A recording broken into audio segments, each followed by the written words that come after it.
Welcome back. The theater is a place for stories and expression that can help open people's minds to the lived experiences of others. This is important as we continue to honor National Black History Month. Vanessa Misciagna found how more black playwrights are now getting a chance to share their voices.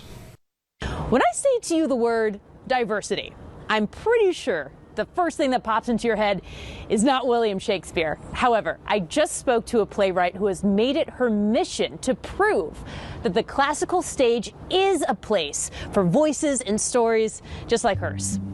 Thou shalt have better have been born a dog than answer my weight trap. Watching Deborah Ann Bird take the stage is something unforgettable. Oh, thou weed, who art so lovely. It is sometimes a difficult story. Sometimes it's a challenging story, but it is a story of hope. Wanting the love of her husband Iago, she steals it for him. What you're seeing is an excerpt from her autobiographical show titled Becoming Othello, A Black Girl's Journey, performed here at Seattle Shakespeare Company. While the work shows that she was born to take the stage, her journey to it was anything but given to her. Every black girl who had been disenchanted and disillusioned by being told you can't perform the classics. I wanted to be a voice for them. I wanted to be a voice for the people who feel like they had no hope. Show business is rarely easy, but the discrimination Deborah Ann says she and many other black actors and playwrights face in their theater careers has been a barrier difficult to overcome. I think I understand who we are. I was really in a lot of pain in those moments, and I cried a lot and almost quit totally. I decided somebody has to fix this. And maybe that somebody's me. Maybe we can go change the face of American classical theater.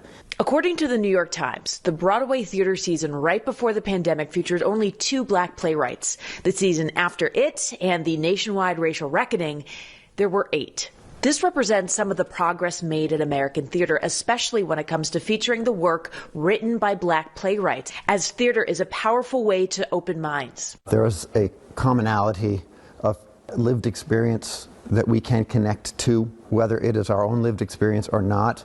We can generate a sense of acknowledgement of the other person as a human being. It was very important that people physically saw people of color on the stage performing the classics, because some people don't believe it until they see it. Representation is important.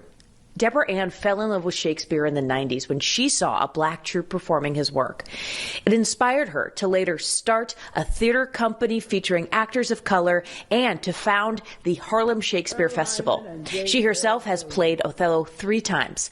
While she's a groundbreaker, she says she is only following history. Way back in 1821, before black people were free from slavery, there were black people doing Shakespeare in New York. Me, I can't do it because what? Because you're lying. We create companies. We put ourselves on the line. We put our cash on the line. We put our time on the line. We put our people on the line. Deborah Ann believes misconceptions about certain industries or art should not hold people back. And during this Black History Month, she invites people outside of the black community to seek out not only performances by people of color, but the stories behind what it took to get them to the stage. If I can make it visible, if I can make people see it, see us, and not just people of color, mixed race cast, you'll see the stage won't explode. Vanessa Misciagna, Scripps News, Seattle.